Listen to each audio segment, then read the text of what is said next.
కొంచెం standardise questions వస్తున్నాయి. మీరు గమనిస్తే ప్రాపర్ స్టాండర్డ్స్తో క్వశ్చన్స్ వస్తున్నాయి.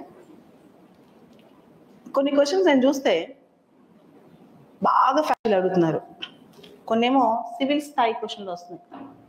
పేపర్లో ఒక 30-40% క్వశ్చన్స్ సివిల్ స్థాయిలోకి వెళ్ళిపోయాయి కూడా. ఎవరైతే సివిల్స్ ప్రిపేర్ అవుతున్నారో వాళ్ళే గ్రూప్ 1 ప్రిలిమ్స్ పాస్ అవుతున్నారు ఎక్కువ మంది మెయిన్స్ అని. ఇది మనం గమనించి మన ప్రిపరేషన్ కూడా సివిల్స్ స్థాయిలో అనలిటికల్ క్వశ్చన్స్ అవన్నీ కూడా సివిల్ స్థాయిలో తీసుకురావాలి. తర్వాత మెయిన్స్, గ్రూప్ 1 మెయిన్స్ సంబంధించి రైటింగ్ స్కిల్స్.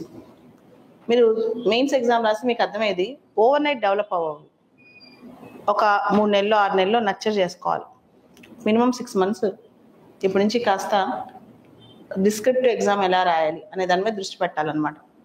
మెయిన్గా ఈసారి క్వశ్చన్స్ చూస్తే కనుక స్టాండర్డ్ బాగానే పెరిగింది మెయిన్స్ క్వశ్చన్స్. అండ్ క్వశ్చన్స్ మనం జాగ్రత్తగా ప్రిపేర్ అవుతాం ముందు నుంచి. క్వశ్చన్స్ కూడా మనం అర్థం చేసుకుని ప్రిడిక్ట్ చేయగలం. అండ్ ఒకటే రోజు ఫుల్ లెంత్ ఆన్సర్ షీట్ రాయలేకపోయినా పారాగ్రాఫ్ వైజ్ స్లోగా ఒక్కొక్క ఆన్సర్ డెవలప్ చేసుకుంటూ వెళ్తే కనుక బెటర్గా ఉంటుంది. సో అందుకనే నెక్స్ట్ గ్రూప్ 1 నోటిఫికేషన్కి మనకి ఒక 3-4 నెలలు టైం ఉంది కాబట్టి ఇప్పటి నుంచి జాగ్రత్తగా ప్రిలిమ్స్కి మెయిన్స్కి ఒకటే స్థాయిలో ప్రిపేర్ అవుతే కనుక ఈజీగా పాస్ అవ్వచ్చు అనమాట. అయితే మీకు తెలుసు రకరకాల సబ్జెక్ట్స్ ఉంటాయి. ఇంతకుముందు పాత రోజుల్లో గ్రూప్ 1 క్వశ్చన్స్ అనేవి మెయిన్స్ డైరెక్ట్గా వచ్చాయి. అంటే డైరెక్ట్ హిట్ క్వశ్చన్స్. భారత రాజ్యాంగంలో గవర్నర్ పాత్ర తెలపండి, the role of governor in the Indian political setup అట్లా వచ్చాయి అనమాట. ఇప్పుడు ఏమైంది, భారత రాజకీయ వ్యవస్థలో గవర్నర్ పాత్ర విమర్శనాత్మకంగా వివరిస్తూ సమకాలీన ఉదాహరణ రాయండి.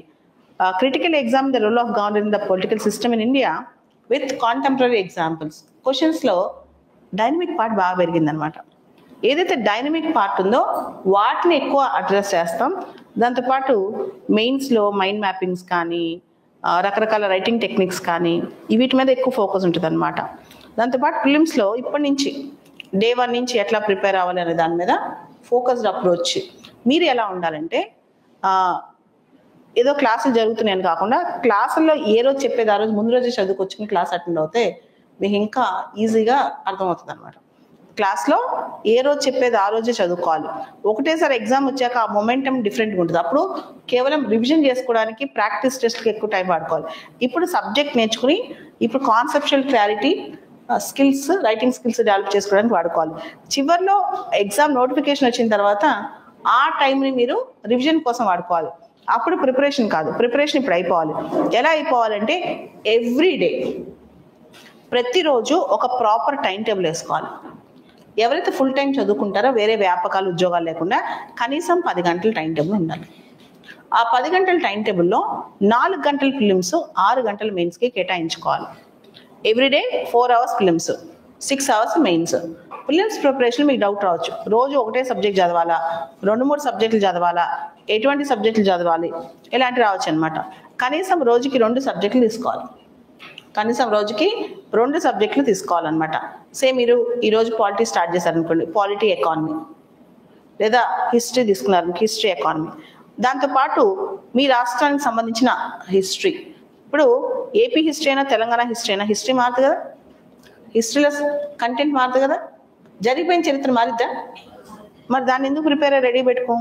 చాలా మంది ఏం చేస్తారు తెలుసా, లాస్ట్ మినిట్లో హిస్టరీ చాలా ఉంది, ముఖ్యంగా తెలంగాణ హిస్టరీ కానీ ఏపీ హిస్టరీ కానీ చాలా ఎక్కువ ఉందని చెప్పి దాని గురించి టెన్షన్ పడతారు. నేనంటాను ఇప్పటి నుంచి ఫస్ట్ హిస్టరీ స్టార్ట్ చేసుకోండి. రోజు కొంచెం కొంచెం చదవండి, ఎక్కువ ఒకటేసారి బ్రెయిన్లో వేసుకోవద్దు. ఒక చిన్న పోర్షన్, ఒక చిన్న పార్ట్ రోజుకి కొంచెం కొంచెం హిస్టరీ చదివితే కూడా మీకు అద్భుతమైన ఫలితాలు వస్తాయి. ఎక్కువ చదవద్దు. అండ్ మోస్ట్ ఇంపార్టెంట్ టెక్నిక్, చదివేటప్పుడు సినాప్టికల్ నోట్స్ రాసుకోండి. ఊరికే పుస్తకం తీసి ఎంత చదివినా బ్రెయిన్ పనిచేయదు, ఊరికే బుక్ తీసి ఎంత చదివినా బ్రెయిన్ పనిచేయదు. చదివేటప్పుడు సినాప్టికల్ నోట్స్ రాసుకోండి, సినాప్సిస్ రాసుకుంటూ వెళ్ళండి. చెప్పేది అర్థమవుతుందా? Whatever you read write a synoptical note. ఇదే నోట్స్ మీరు రాసుకుని సొంతంగా రాసుకున్న నోట్సే ఫైనల్గా పర్మనెంట్. నేను గ్రూప్ 1 ఆస్పిరెంట్స్ దగ్గర చూసిన ప్రధానమైన కంప్లైంట్, సివిల్స్ దగ్గర అది రాదు, మీ దగ్గర చాలా ఎక్కువ ఉంటుంది. మాకు మెటీరియల్. అసలు నేను అంటాను, వేరే వాళ్ళు ఇచ్చిన మెటీరియల్ మీకెందుకు? మీ యూనిక్ మెటీరియల్ మీకు ఉండాలి, మీ విశిష్టంగా మీరు రాసుకున్న మెటీరియల్ మీకు ఉండాలి. ఏదైనా లేకపోతే సప్లిమెంట్ చేసుకోవచ్చు, అంతేకాని అస్సలు రాయట్లా మెటీరియల్స్. మీరు చాలా ప్రాబ్లం. ఈ రాయకపోవడం వల్లే టాప్ ర్యాంక్స్ రావట్లా. మీకు first rank, second rank, third rank ఇట్లాంటి టాప్ ర్యాంక్స్ కావాలంటే మీ ఓన్ స్టైల్ మీరు మెటీరియల్ ప్రిపేర్ చేసుకోవాలి. ఇప్పుడు మంచి అవకాశం అది. ఓకే, ఇన్స్టిట్యూట్ సపోర్ట్ చేస్తాయి, టీచర్స్ సపోర్ట్ చేస్తారు, కానీ ఇవన్నీ పెట్టుకుని మీ సొంత మెటీరియల్ మీరు రాసుకోవాలి. మీ సొంత మెటీరియల్ మీరు నీట్గా హ్యాండిల్ చేసుకోవాలన్నమాట. ఇది చేయండి, మీకు సక్సెస్ రాకపోతే నన్ను అడగండి. అన్నిటికీ కూడా చేయలేరు. ఇంపార్టెంట్ టాపిక్స్ సిలబస్లో డైరెక్ట్ హిట్ టాపిక్స్ ఉన్నాయి కదా, సిలబస్లో డైరెక్ట్ హెడ్డింగ్స్ ఉన్నాయి కదా, ప్రతి దానికి ఒక పేజ్ మెటీరియల్ రాసుకోండి. ప్రతి సిలబస్లో ఉన్న డైరెక్ట్ హెడ్డింగ్కి ఒక పేజ్ రాసుకోండి, చాలా అద్భుతమైన రిజల్ట్స్ వస్తాయి. అలానే ఏదైతే స్టాటిక్ పోర్షన్ ఉందో, సిలబస్ ఉందో, దాన్ని డైనమిక్ పోర్షన్తో మిక్స్ చేయండి. ఎగ్జాంపుల్, సైన్స్ అండ్ టెక్నాలజీలో మీకు స్పేస్ టెక్నాలజీ అని ఒకటి ఉంది. సైన్స్ అండ్ టెక్నాలజీలో స్పేస్, ఇప్పుడు అంతరిక్షం, స్పేస్ ఇవన్నీ ఉన్నాయన్నమాట. ఈ స్పేస్ టెక్నాలజీకి సంబంధించి ఇస్రో 100th మిషన్ ఉంది, తర్వాత ఇస్రో రాబోయే గగన్యాన్ మిషన్ ఉంది, చంద్రయాన్ 4 ఉంది. ఇలా వీటికి సంబంధించి స్టాటిక్ సిలబస్కి డైనమిక్ సిలబస్కి కనెక్ట్ చేసుకోండి. టెక్స్ట్ బుక్లు ఎప్పటి వరకు ఉంటుంది? జిఎస్ఎల్వి, పిఎస్ఎల్వి ఇంతవరకు అవన్నీ ఉంటాయి, తర్వాత ఇస్రో మిషన్స్ ఉంటాయి. కానీ రాబోయే మిషన్స్ గురించి టెక్స్ట్ బుక్స్లో అంత డీటెయిల్గా రాయరు. మీరు న్యూస్ పేపర్స్లో చదువుకోవాలి. నాలాంటి వాళ్ళు ఏం చేస్తారు? నీట్గా వీడియోలు చేస్తున్నారా? మరి ఎంతమంది ఆ వీడియోలు చూసి నోట్స్ చేస్తున్నారు? తెలుగు కమ్యూనిటీ పోస్ట్ ప్రతిదీ పెట్టిస్తారు తెలుసా మీకు? కొత్త ఇంపార్టెంట్ న్యూస్ రాగానే ఒక పోస్ట్ లాగా నా యూట్యూబ్ ఛానల్లో వస్తుంది, చూసారా? అవన్నీ ఎవరి కోసం? మనం అనుకుంటాం ఎగ్జామ్లో చాలా రాయాలి, సరిపోదని. ఆ పోస్ట్లో ఉండే అంశం రాయడానికే టైం సరిపోదు. అక్కడ మీకు దానిలో 100 పదాలు ఉంటే ఆ 100 పదాలు నీట్గా రాయడానికి అక్కడ టైం సరిపోదు. సో నేను చెప్తాను, మనకి బేసిక్స్ సరిగ్గా లేకపోయినా పర్లేదు, చిన్నప్పటి నుంచి సరిగ్గా అవగాహన లేకపోయినా పర్లేదు, మనకు బేసిక్ సరిగ్గా లేకపోయినా పర్లేదు, చిన్నప్పటి నుంచి సరిగ్గా లేకపోయినా పర్లేదు, మీరు దీన్ని పర్ఫెక్ట్గా రాయాలి, పర్ఫెక్ట్గా ఆన్సర్ రాయాలి. ఓకే, మంచి ఆన్సర్స్, నీట్ ఆన్సర్స్ అవన్నీ క్రియేట్ చేయాలి. అర్థమైందా? అంటే స్పేస్ టెక్నాలజీలో అడ్వాన్స్ ఏమి వచ్చింది? ఈరోజు తమిళనాడు గవర్నర్కి గవర్నమెంట్ మీద గొడవ అవుతుంది. సుప్రీంకోర్టు తిట్టింది తమిళనాడు గవర్నర్. ఎందుకు తిట్టింది? అసలు బిల్స్ అంతకాలం పెండింగ్ పెట్టి ఎలా కూర్చున్నావు? 3 ఏళ్ల నుంచి 12 బిల్స్ అంతే పెట్టి కూర్చున్నా అంట. ఆర్టికల్, మన రాజ్యాంగంలో ఆర్టికల్ 200లో ఇది ఉంటుంది అనమాట. గవర్నర్ బిల్స్ని పాస్ చేయాలి అంటే సభ పాస్ చేసిన తర్వాత గవర్నర్ సంతకం పెట్టాలని ఉంటుంది. కానీ ఎంతకాలం లోపల సంతకం పెట్టాలో టైం బౌండ్నెస్ ఏమి ఉండదు. ఎంతకాలం లోపల, ఎన్ని రోజుల లోపల సంతకం పెట్టాలని టైం బౌండ్నెస్ ఉండదు. ఇక్కడ 3 సంవత్సరాల నుంచి బిల్స్ పెండింగ్ పెట్టి కూర్చున్నాడు గవర్నర్, 3 years నుంచి బిల్స్ పెండింగ్ పెట్టి కూర్చున్నాడు గవర్నర్. ఇదే క్వశ్చన్, ఇదే అక్కడ పెద్ద ప్రశ్న అనమాట. 3 years నుంచి ఎలా పెండింగ్ పెట్టి కూర్చుంటావు? అండ్ దానిలో 10 బిల్స్ ప్రెసిడెంట్కి పంపించండి, ఎలా పంపిస్తావా? ప్రెసిడెంట్ పంపించవచ్చు, కానీ అన్ని పంపించాల్సిన అవసరమైనవి అవసరం లేనివి అన్ని పంపించేస్తారు. సో ఇలా ఎగ్జాంపుల్స్ రాసే కేస్ స్టడీస్ అని రాయాలి.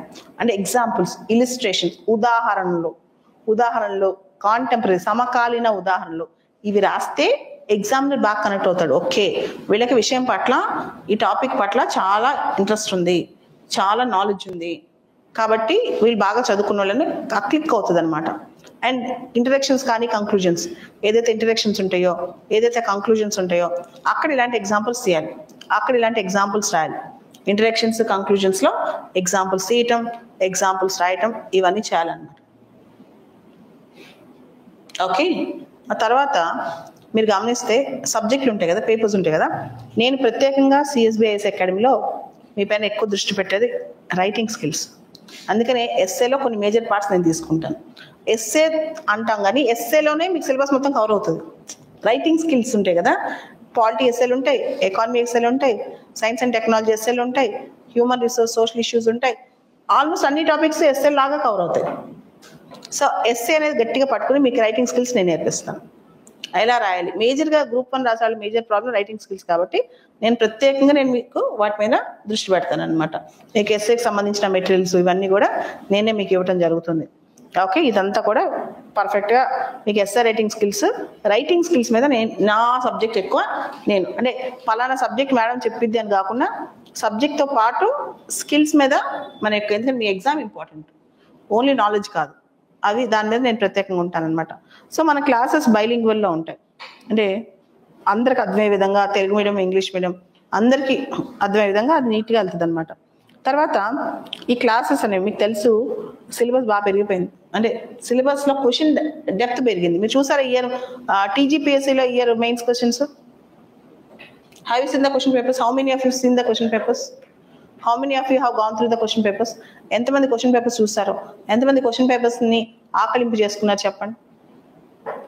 C unless you see the mains question papers, మీరు మెయిన్స్ క్వశ్చన్ పేపర్స్ చూడకుండా పరిశీలించకుండా ఎగ్జామ్కి వెళ్ళటం కష్టం. ఎప్పుడైనా సరే ఒక టెక్నిక్ ఉంటుంది, దాన్ని రివర్స్ ఇంజనీరింగ్ టెక్నిక్ అంటారు. ఎప్పుడైనా సరే అదే టెక్నిక్ అనమాట, reverse engineering. What is this reverse engineering technique? Reverse engineering technique అంటే డైనమిక్, అంటే క్వశ్చన్ పేపర్స్ చూస్తూ స్టాటిక్లోకి వెళ్ళటం, ప్రశ్నలు ఎలా వస్తాయి, ప్రశ్నల సరళ ఏంటి అర్థం చేసుకుంటూ స్టాటిక్లోకి వెళ్ళటం. ఓకే, క్లాసులు ఉంటాయి, సబ్జెక్టులు ఉంటారు, టీచర్లు ఉంటారు, అన్నీ ఓకే. కానీ ఆ 10 మార్కులు ఎక్కువ వస్తే ర్యాంక్ వస్తుంది. ఆ 10 మార్కులు ఎక్కడి నుంచి ఎక్కడ వస్తాయి, ఎక్కువ వస్తాయి అంటే that's called reverse engineering technique. Reverse engineering technique is a technique where by studying the question papers, contemporary questions given by the standard competent authority like TGPSC or APPSC, we have to understand the requirements of the exam. Then we have to start the topics, what to be studied, what not to be studied in the exam.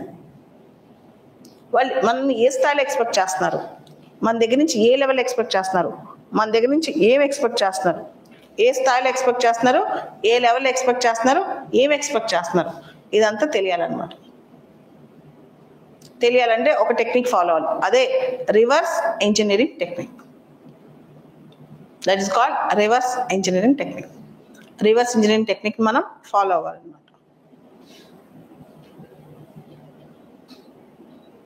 Okay, so ఇది ఒక major part. ఇప్పటి నుంచి రోజుకి time వేసుకోండి. తర్వాత group 1 అభ్యర్థులు ఎక్కువ చూస్తున్నాయి తెలుసా, రూమర్స్, డిస్కషన్స్, ఎగ్జామ్ చుట్టూ చర్చ, ఎగ్జామ్లోకి ఎక్కువ ఎంటర్ అవ్వరు. నోటిఫికేషన్ ఎప్పుడు వచ్చింది, రిజల్ట్స్ ఎప్పుడు వస్తాయి, ఏ మెటీరియల్ బాగుంటుంది, ఏ కోచింగ్ సెంటర్ బాగుంటుంది, వీటి మీద ధ్యాస ఎక్కువ, అసలు విషయం మీద ధ్యాస తక్కువ ఉంటుంది. అట్లా కాదు, మీ చదువు మీద మీ మీద ఎక్కువ ఫోకస్ చేసుకోండి, మీ సిలబస్ కంప్లీషన్ మీద ఎక్కువ ఫోకస్ పెట్టుకోండి. మీ ఓన్ నోట్స్, ముందే చెప్తున్నా, ఒట్టి క్లాసులో మెటీరియల్ పట్టుకెళ్తే కష్టం, గాలికి ఎగిరిపోయింది బ్రెయిన్లో ఉందంతా. మీ ఓన్ నోట్స్, ఏ రోజు ఏది తింటారో అండ్ క్లాస్లో చెప్పిన ప్రతిదీ నోట్స్ చేసుకోండి. మీకు టాప్ 10లో రాకపోతే అడగండి. క్లాస్లో చెప్పిన ప్రతిదీ నోట్స్ చేసుకుని దాన్ని రివిజన్ చేయండి. టాప్ 10లో రాకపోతే మ్యామ్ మేము మొత్తం ఇదిగో మా నోట్స్ ఇదిగో, మరి మాకు టాప్ 10 రాలేదంటే నేను ఆన్సర్ చెప్తాను డైరెక్ట్గా మీకు ఆ క్వశ్చన్కి. ఇది నా ఛాలెంజ్. మేజర్ మీ దగ్గర ఉన్న ప్రాబ్లం మెయిన్గా గ్రూప్ 1 ఆస్పిరెంట్స్లో నోట్స్కి మీరు సొంతంగా చేసుకోరు. ఏదో నోట్స్, ఆ నోట్స్ క్వాలిటీ ఉండదు, అది లాస్ట్ మినిట్లో అది బట్టి ట్రై చేస్తారు, అదేమో సగమే బ్రెయిన్లోకి వెళ్తుంది. మేజర్గా నేను గమనించింది అది. మీ own knowledge important, own notes చాలా ఇంపార్టెంట్, ఆ ఓన్ సిస్టమ్స్ చాలా ఇంపార్టెంట్. అండ్ ఇప్పుడు ఆంధ్ర వాళ్ళైతే ఆంధ్ర, తెలంగాణ హిస్టరీ ఉంటుంది కదా.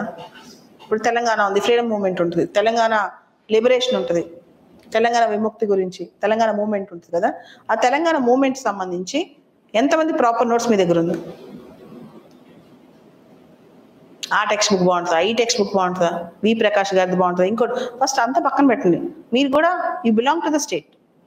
అలానే Andhra history, you belong to the state కదా, మీ దగ్గర నుంచి అది ఎక్స్పెక్ట్ చేస్తారు. అలానే పథకాలు, స్కీమ్స్, మీ రాష్ట్రంలో అమలు అవుతున్న స్కీమ్స్ ఎలా ఉన్నాయి ఎంతమందికి తెలుసు? ప్రాపర్గా ఏ స్కీమ్ గురించి డీటెయిలింగ్ క్వశ్చన్ అడిగితే ఆన్సర్ ఎలా చెప్తారు? గవర్నమెంట్ పథకాలు అంటే రేపు మీరు గ్రూప్ 1 ఆఫీస్లో ఎక్కడికి వెళ్తారు? అడ్మినిస్ట్రేషన్లోకి వెళ్తారు. వాళ్ళు ఏమి ఎక్స్పెక్ట్ చేస్తారు? మీకు పథకాలు తెలియాలి, పాలసీలు తెలియాలి, తెలుసుకోవాలి, ఎవ్రీడే అప్డేట్ ఉండాలి. నేనైతే ఎవ్రీడే సీఎం ఇప్పుడు తెలంగాణలో క్యాస్ట్ సర్వే గురించి చర్చ జరుగుతుంది, నాకు అప్డేట్ వచ్చు. తెలంగాణలో 56.33% బీసీలు ఉన్నారు. ఇంతకుముందు సమగ్ర కుటుంబ సర్వే ప్రకారం 61% ఉన్నారు, ఇప్పుడేమో 56% అంటున్నారు. ఇది ఎలా, ఇంత తేడా ఎలా వచ్చింది? తెలంగాణ సెన్సస్ అంటే ఇండియాలో జరిగిన 2011 సెన్సస్ ప్రకారం తెలంగాణ జనాభా 3,50,00,000. అంటే డికేడల్ గ్రోత్ అంతకుముందుకి అప్పటికి అంటే 2001కి 2011కి మధ్య దాదాపు 12% జనాభా పెరిగింది. ఇప్పుడు ఇంకా పెరగాలి కదా, మరి పెరగకుండా ఎంతమందికి సర్వే చేశారు? మరి సర్వేలో 40,00,000-50,00,000 మంది ఏరి ఎక్కడ వెళ్ళిపోయారు? అర్థమైందా? ఎనాలిసిస్ అనేది బ్రెయిన్లో అలా తిరుగుతూ ఉండాలి. అదే గ్రూప్ 1 మెయిన్స్. ఎనలిటికల్ స్కిల్స్ లేకుండా మెయిన్స్ రాయడం కష్టం. 2 రైటింగ్ అండ్ ఎనాలిసిస్. ఆడుకోవచ్చు పేపర్స్ని. మీకు ఒక నా గురించి చెప్తాం.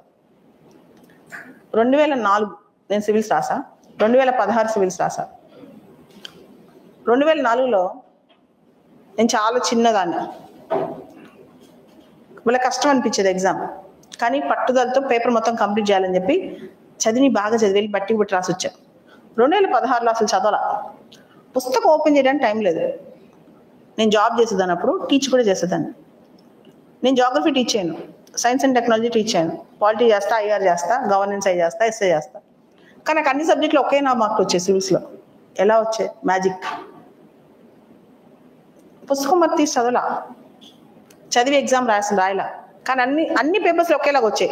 నాకు పాలిటీ బాగా వచ్చినాయి, GS2లో మాకు GS2 ఉంటుంది సివిల్స్లో, GS2లో ఎక్కువ వచ్చేసి, లేదా జాగ్రఫీ రాలేదని GS1 తక్కువ వచ్చి, ఏం లేవు, అన్నిట్లో ఈక్వల్గా వచ్చాయి.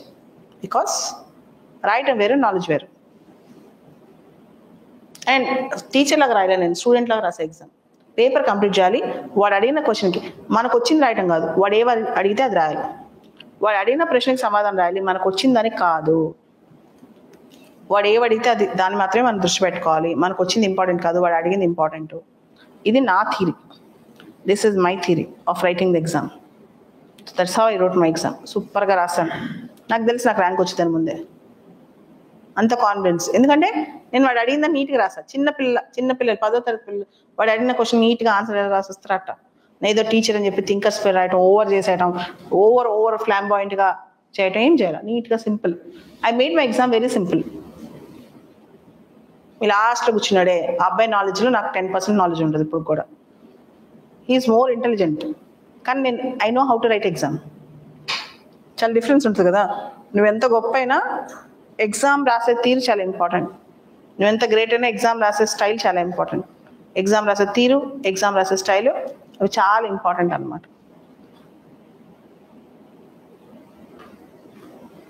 అర్థమైందా? So that is very very important. We need to. ఏమర్థమైంది? నాలెడ్జ్ కాదు, నాలెడ్జ్ ఒక్కటే కాదు, ప్రజెంటేషన్ నాలెడ్జ్ ఒక్కటే కాదు. ఎలా చెప్పను మీకు? ఇంకా చెప్పాలంటే నువ్వేం చదివా అనేది ఎవరు చూడ్డు, నీ బ్రెయిన్లో ఎంత స్టఫ్ ఉంది ఎవరు చూడ్డు. ఆ 3 గంటలు ఏం రాసావు, ప్రిలిమ్స్కి ఎగ్జామ్కి వెళ్ళాక ఎగ్జామ్ని ఎలా హ్యాండిల్ చేసావో చూస్తాడు. నువ్వేం చదివావు అనేది రిఫ్లెక్ట్ అనేది ఎగ్జామ్లో అవుతుంది, కానీ రిఫ్లెక్ట్ చేయించుకోలేకపోతే ఏంది, ఉండి వేస్ట్. నీకు ఎంత తెలివి ఉన్నా ఆ తెలివి ఉపయోగపడకపోతే వేస్ట్ కదా. మా ఫ్రెండ్ బాగా చదువుతాడు ఉద్యోగాలు మరి.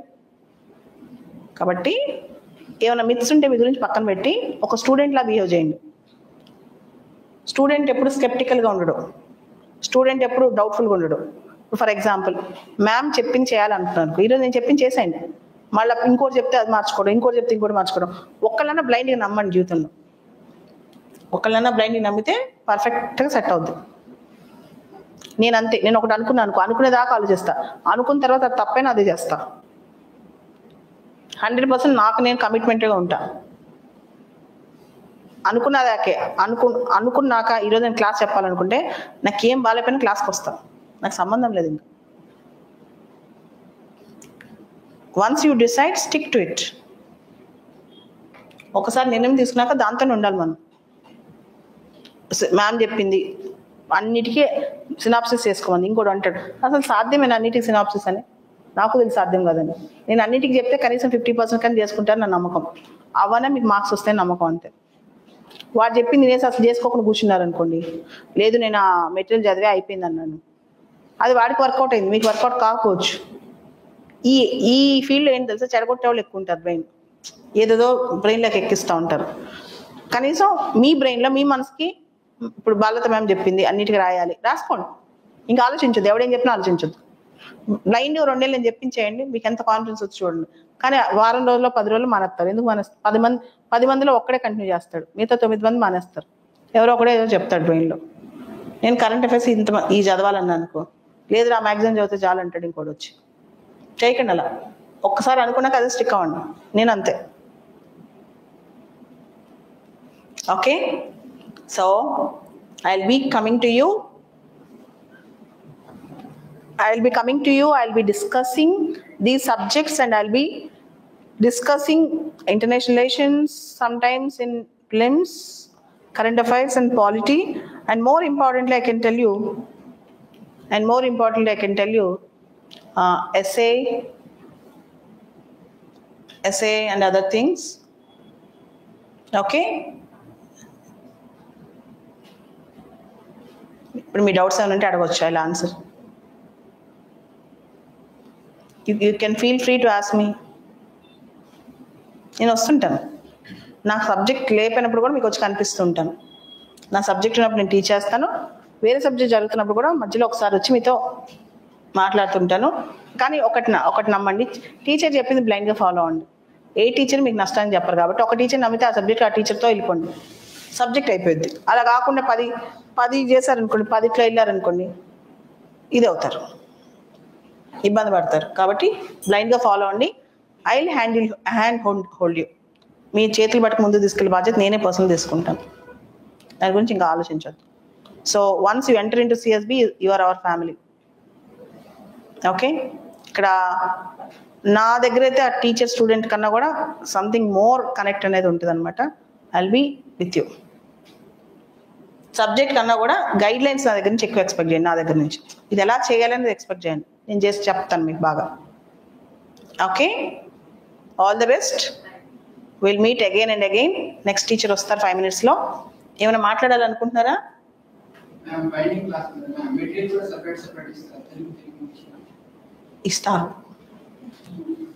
ఇస్తారు. ఇప్పుడు దాకా మెటీరియల్ గురించి చెప్పాను నీకు. మీ దగ్గర నుంచి ఎక్కువ క్వశ్చన్స్ వస్తాయి నాకు.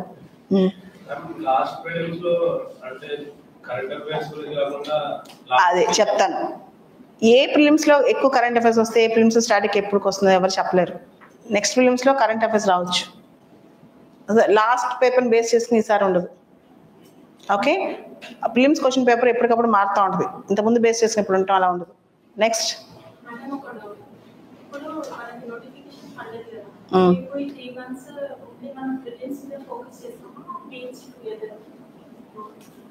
బోత్.